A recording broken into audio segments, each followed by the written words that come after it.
आई गेली, तू वडील गेले, बंधूलाही त्या ठिकाणी मी सोडून या ठिकाणी आले, असा असणार करू लागले.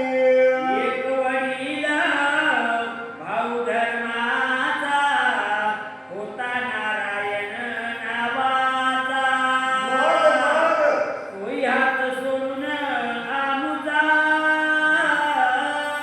तीर्थाटना जाय दुरी. ऐकले महाराज, अहो वाईट अवस्था त्या ठिकाणी घडली महाराज.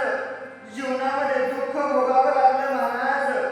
आई गेली, वडील गेली, वडील गेल्याच्या नंतर एक लहान भाऊ होता, दुसरा त्या ठिकाणी मोठा भाऊ नारायण नावाचा आमचा मानलेला भाऊ होता.